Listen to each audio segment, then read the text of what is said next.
Thanks for tuning in. This is Mr. McIntosh from Anew with a new video on how to drop your audio files in a Logic Pro X. If you find this video helpful, go ahead and press the like button, subscribe, and hit the notification bell. You got me? I bet. So boom. Let's get into how to drop this audio file in here, man. So first thing you want to do is, and this is very important, you want to make sure that the file that you have is a WAV file, because the MP3 files will not allow you to record in Logic Pro X. You won't be able to hear the audio. So what you want to do is you want to get you a WAV file, and what I like to do is I like to create me an audio file and just drop it in there. So once you have an audio file created there, you can go ahead and just drop your audio file that you want to use. You take your WAV file, you just drop it there. Or what you can do is you can go here, you can go to import, and then you can go to audio file. You can upload it that way and it'll create a track for you, but I already had one loaded up, so I just dropped it in here. All right. Now the next thing that I like to do, which is very important to me because I want all of my effects to be able to sync up, especially in the process of recording. You want those effects to sync up with the tempo. So typically when you open a Logic Pro session, it's going to start at a 120 tempo out the gate. It's going to be 120, right? So your audio file that you have may not necessarily be 120 in tempo. So how do you get these to match up? Well, then I need to first know what the tempo of the WAV file is. Once I know that, I can go ahead and change it here so they can sync up. So what I'll do is I'll go here to my inputs here on the channel, over here on the side.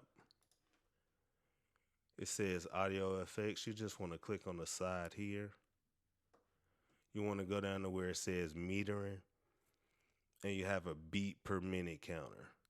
What this does is it detects the tempo of the audio file that's playing. So now what I can do is I can just go here where there's some action in the beat and play it.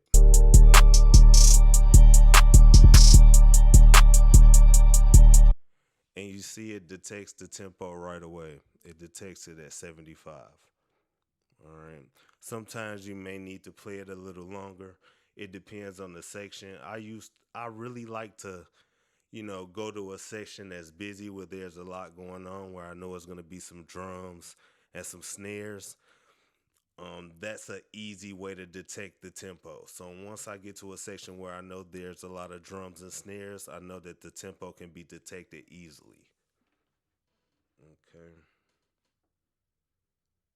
So we got it at 75, so I'll just bump this down here to 75, and you can see it like kind of lining up a little better, right? All right, cool. So now I have it lined up, but what I noticed is when I was playing it, it was a bit loud. When I played the track, I noticed that it was a bit loud, and I can tell right up in here, as you can see right up in there, it's peaking. It's way too loud. So normally what you would think to do is to turn it down here. You don't want to turn it down there. That's gonna mess up your mix. So what you want to do is you just want to decrease the loudness of the file.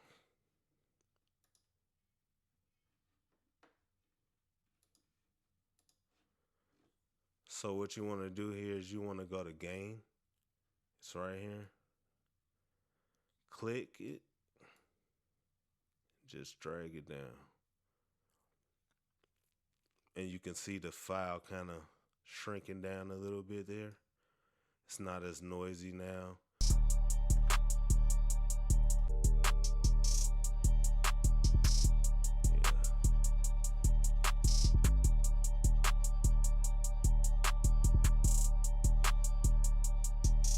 Alright, so we took it down negative 5 dB here. Let's take it down negative 5 dB here in the gain area. And we have it lined up here at 6. That's a nice volume on it now.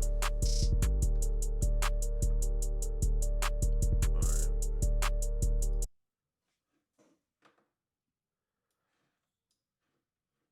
So now we have the beat inside Logic.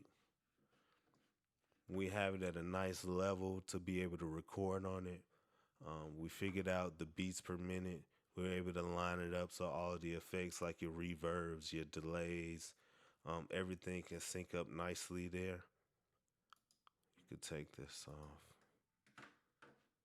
Now it's ready to record on. But another little trick that I want to show you is maybe you don't want the beat to be 75 beats per minute. Maybe you want it to be a little bit faster or maybe a little bit slower. Say if you want to change the tempo of the beat itself, well, then you want to press this little button here. This is the flex tool. You press this button here. Now it's on monophonic right now, but you don't want it there. You want it on polyphonic. Now what polyphonic is going to do is it's going to stretch this file out some or shrink it in smaller depending on the tempo that you set. So if I want to set the beat at 84 beats per minute,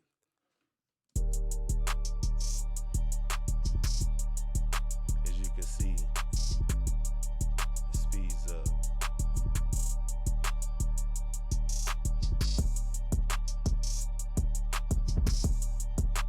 You can just keep going with it, or you can go down.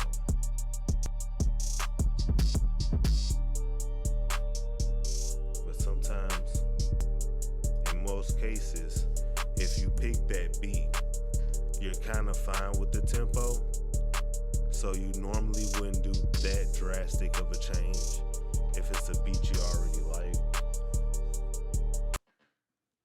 But you may want to speed it up some. So if you want to speed it up a notch or two, then you can hit it a notch or two and just speed it up if it helps your cadence, you know. And that pretty much sums up this video. But guys, thanks for watching. Follow us on IG at Anew Measure. This is Mr. Macintosh. Holla in a minute.